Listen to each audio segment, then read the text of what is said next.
In this lesson, we will listen to 2 more stories about domestic violence, answer some questions about the stories, learn more about domestic violence and the different forms it can take, and learn the signs of a healthy relationship. Read and listen to the following stories about 2 women and their experiences with domestic violence. Try to guess what type of abuse the women describe. I had 2 children with my ex-partner Andre. After I had the second baby, I told him I didn't feel comfortable having sex, as I was in a lot of pain.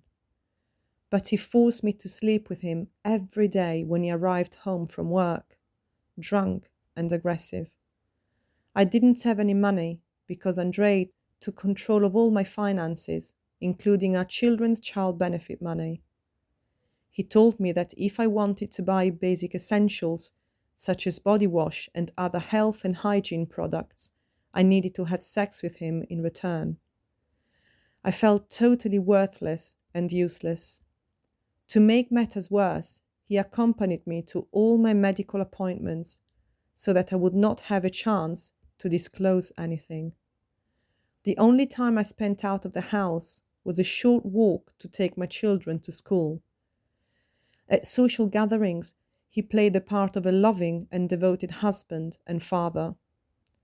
After several years, I became brave enough to flee with the help of the police and a domestic abuse charity. I took my 2 small children with me.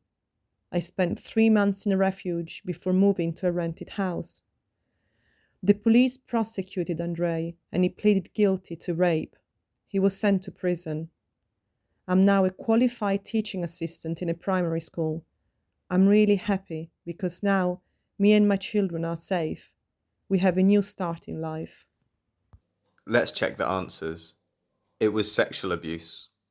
Some of the signs of sexual abuse are pressuring you to do things even after you have said no, purposely hurting you during sex, telling you that what is about to happen has to remain a secret, coercing you to do things even when you have stated that you are afraid, punishing you if you don't go along with what they want, making you feel guilty that you don't want sex when you are ill, tired, or injured, calling you abusive sexual names such as a prostitute, making you feel like you owe them sex, suggesting or stating that bad things will happen if you don't do what they want, getting angry or abusive with you if you don't do what they want, refusing to speak to you if you don't give them sexual favours.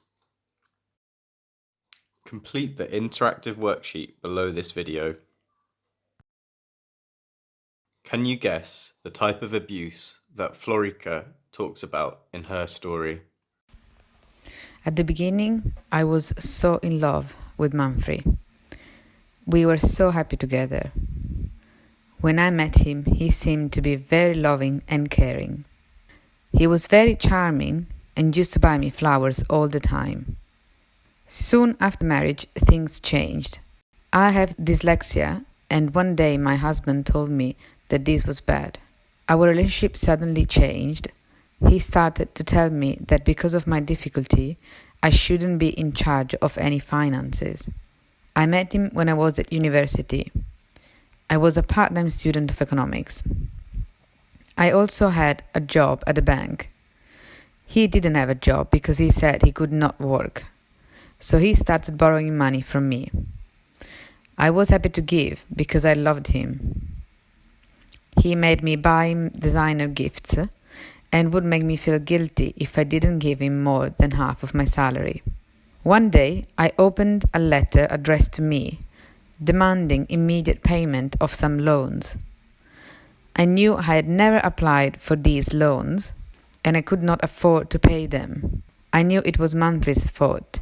I felt so guilty and angry with myself for marrying and trusting him. Finally, I told some friends, Subia and Andrea. They advised me to finish my relationship with Manfred. They also helped me report the fraud to the bank and the police. With help from loved ones, I was able to finish with Manfred. I received some financial advice. I managed to rebuild my self-esteem and move on with my life. Let's check the answers. It was financial abuse or economic abuse. Some of the signs of financial abuse are as follows. Your partner asks you for all your money regularly so that you have no money to buy anything.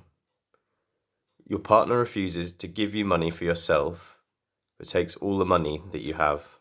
They spend all your money freely on themselves whenever they want. Your partner tells you that you are not as financially savvy and therefore shouldn't control your own finances. They ask you to use your savings to contribute towards a property, but your name is not on the deeds. They ask you to take out new mortgages and loans without your knowledge. They check all your bank statements and receipts to see how you're spending. Your partner maxes out credit cards in your name and then doesn't make payments on those credit cards. They threaten to cut you off financially when you disagree. Your partner uses funds from children's savings accounts without mutual agreement. Your partner prevents you from working. They engage in other forms of abuse, like physical abuse or belittling you when they get angry over your spending habits. Complete the interactive worksheet below this video. Domestic abuse.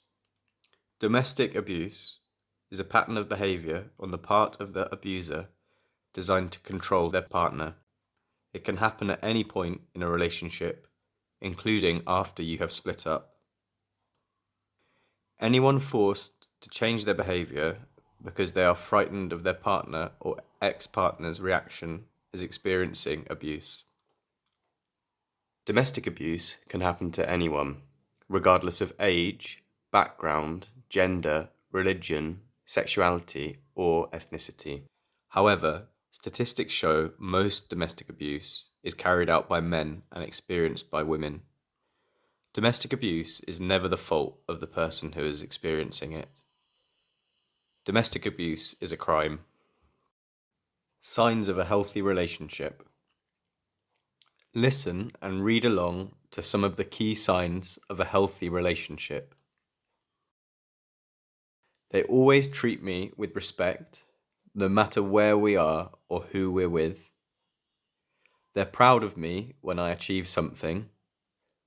They encourage me to keep trying with things I find hard. They're comfortable with me spending time away from them, with family and other friends. They try to do some of the things I like, such as sports, cinema, and music. They don't cheat on me and trust me not to cheat on them. They listen to me when we disagree and try to see my point of view. They respect me when I say no or disagree. They can talk about their feelings with me. They don't rush our relationship. We can take it slow. They give me compliments and say positive things about me to others. They have friends and interests of their own. They ask my opinion when deciding important things that affect us both. Where you can get help. Women's Aid at womensaid.org.uk. Refuge at nationaldahelpline.org.uk.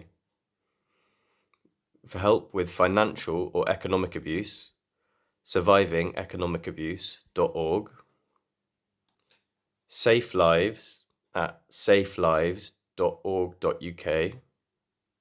And for support for men facing domestic violence, mensaid.co.uk or telephone 033 567 0556. Victim support at victimsupport.org.uk. There are lots of interactive worksheets under this video. Doing some of these worksheets will help you to practice your English. The links can be found below.